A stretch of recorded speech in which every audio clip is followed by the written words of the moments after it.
Once upon a time, in the heart of the vibrant country of South Africa, between the sprawling hills and the serene valleys, lay a quaint village called Nelspruit.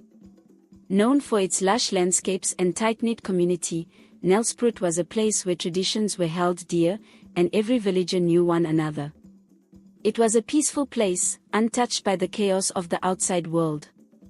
In this village lived a woman named Zandile.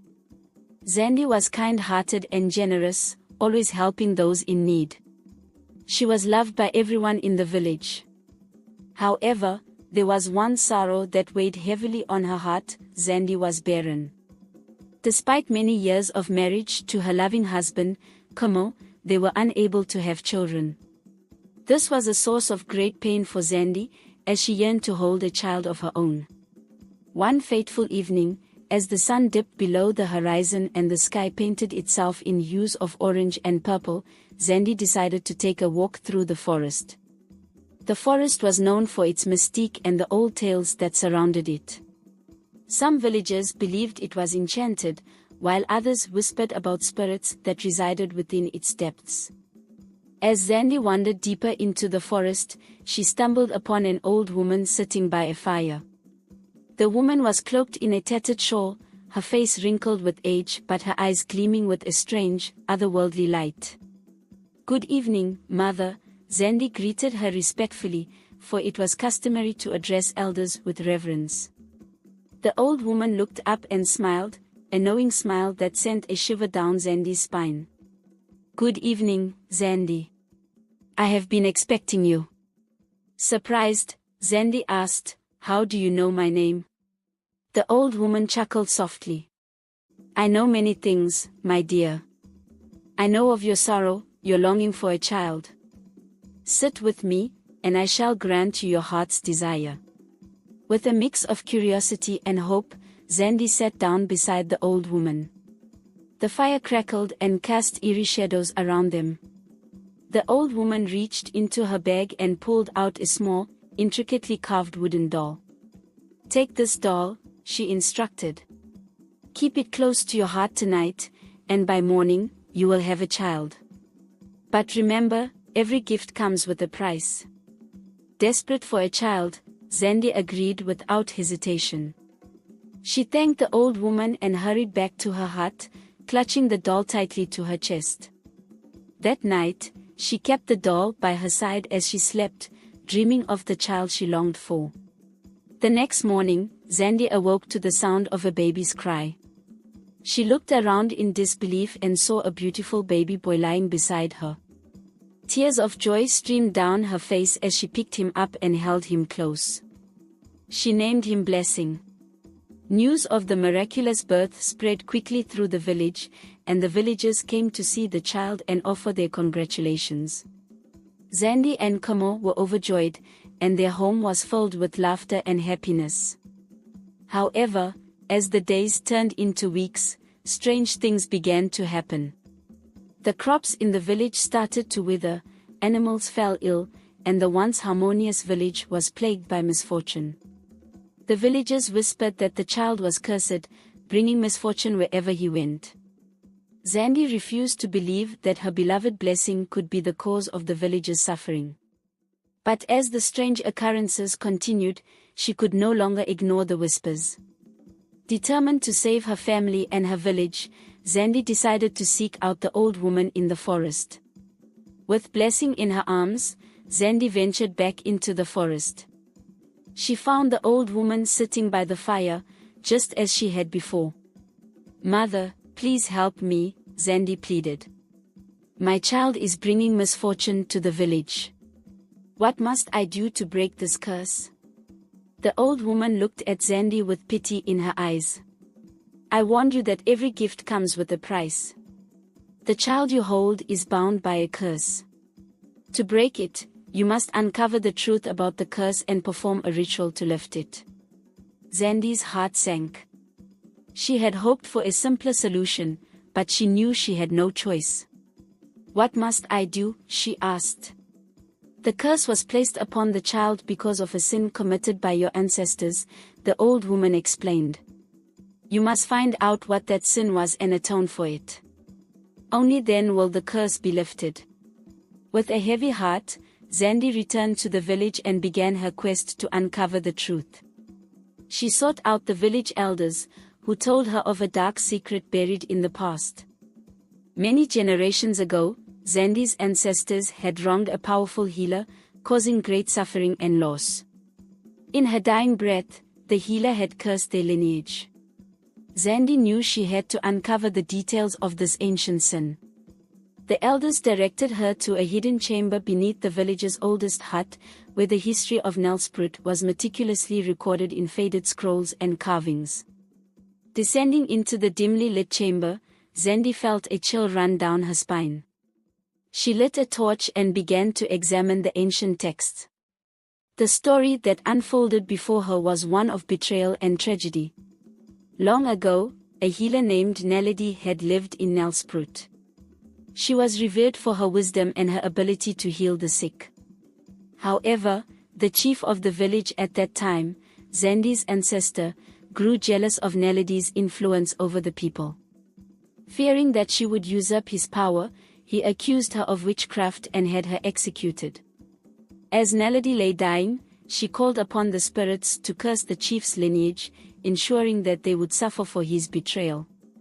Her final words were a plea for justice, and her spirit vowed to haunt the descendants of the chief until her wrongs were righted. Zandi's heart ached as she realized the gravity of her ancestors' sin. She knew that to lift the curse, she would need to seek forgiveness from Neledi's spirit and atone for the injustice that had been done. Determined to right the wrongs of the past, Zandi returned to the village elders and shared what she had discovered.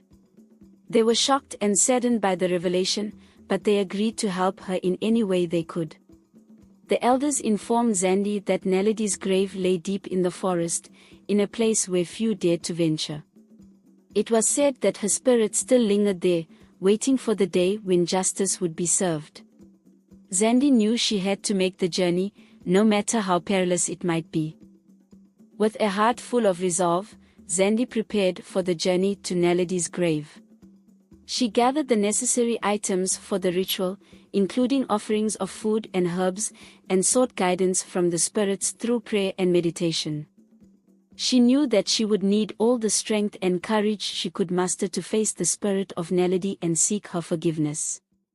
Early one morning, with Blessing securely strapped to her back, Zandi set out on her journey. The path to Neledi's grave was treacherous, winding through dense forests and over steep hills. As she walked, Zandi couldn't help but feel a sense of foreboding.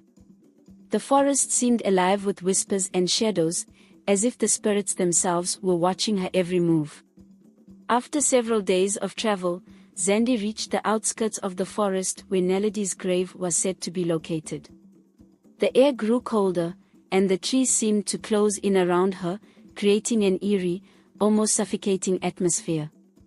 As Zandi ventured deeper into the forest, she encountered strange and unsettling phenomena. She saw ghostly apparitions flitting among the trees, heard whispers on the wind, and felt unseen eyes watching her.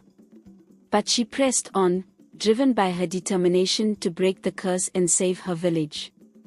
Finally, after what felt like an eternity, Zandi arrived at a clearing in the forest.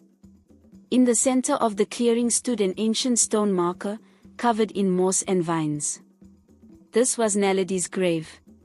Zandi knelt before the grave and began the ritual. She placed the offerings of food and herbs on the ground and lit a small fire.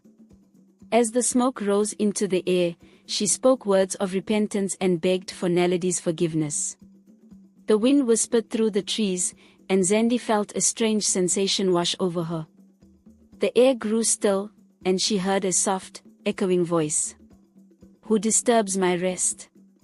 Zandi's heart pounded in her chest, but she forced herself to remain calm. "It is I, Zandi, a descendant of the one who wronged you. I have come to seek your forgiveness and to atone for the sins of my ancestor." A ghostly figure appeared before Zandi, its form shimmering in the moonlight. It was Neledi, her eyes filled with sorrow and anger. "Why should I forgive you?" Neledi asked. Your ancestor betrayed me and caused great suffering. My spirit has been restless for generations because of his actions. Tears streamed down Zandi's face as she pleaded with Naledi. I understand your pain, and I am truly sorry for the injustice that was done to you. I have come to make amends and to lift the curse that has plagued my family and my village. Please, grant us your forgiveness and allow us to make things right. Naledi's spirit seemed to waver, her anger giving way to sorrow. Very well, she said. To lift the curse, you must perform a ritual of atonement. You must cleanse your ancestor's spirit and offer a sacrifice to the spirits of the forest. Only then will the curse be lifted. With Naledi's instructions in mind, Zandi set about preparing for the ritual of atonement. She gathered sacred herbs and water from a nearby spring, and with the help of the village elders, she constructed an altar in the forest clearing. As night fell, Zandi stood before the altar, her heart heavy with the weight of her task. She held Blessing close, feeling the warmth of his tiny body against hers, and began the ritual. She sprinkled the herbs and water over the altar and recited the words of atonement, calling upon the spirits to cleanse her ancestor's soul and to lift the curse that had plagued her family for generations. As she spoke, the air around her seemed to shimmer with a strange, otherworldly light. Suddenly, a gust of wind swept through the clearing, extinguishing the fire and scattering the offerings. Zandi felt a chill run down her spine as she realized that the spirits were not yet satisfied. Please, she cried, tell me what more I must do to lift this curse. Naledi's spirit appeared once more, her eyes filled with sorrow. You must make a sacrifice, she said. A life for a life. Only then will the spirits be appeased. Zandi's heart sank. She knew what this meant. She would have to sacrifice something precious to her to save her family and her village. But as she looked down at Blessing, she knew that she could never harm her child. Desperate for a solution, Zandi turned to the village elders for guidance. They suggested a symbolic sacrifice, something that represented the life of her ancestor, but without causing harm to anyone. Together, they decided to create an effigy of her ancestor, made from wood and cloth, and to offer it to the spirits. With the effigy prepared, Zandi returned to the forest clearing. She placed the effigy on the altar and began the ritual once more. As she spoke the words of atonement, she felt a sense of calm wash over her. The air grew still, and she knew that the spirits were watching. With a final prayer, Zandi set the effigy alight. The flames danced and crackled, casting eerie shadows around the clearing. As the effigy burned, Zandi felt a weight lift from her shoulders. She knew that the curse was finally being lifted. The wind whispered through the trees, and Zandi heard Naledi's voice one last time. You have shown great courage and humility, she said. The curse is lifted. Your child will bring no more harm to your village. Tears of relief streamed down Zandi's face. She thanked the spirit and made her way back to the village. As she returned, she noticed a change in the air. The crops were green and thriving, the animals healthy and strong, and the villagers were smiling once more. The curse had been broken. Blessing was no longer a harbinger of misfortune but a symbol of love and hope. The villagers welcomed him with open arms, and peace was restored to Nelspruit. Zandi learned that every blessing comes with its challenges, but with courage and determination, even the darkest curses can be broken. She held Blessing close, knowing that their love had triumphed over the shadows of the past. And so, the story of the cursed child became a legend in Nelspruit, a tale of love, sacrifice, and redemption that would be told for generations to come.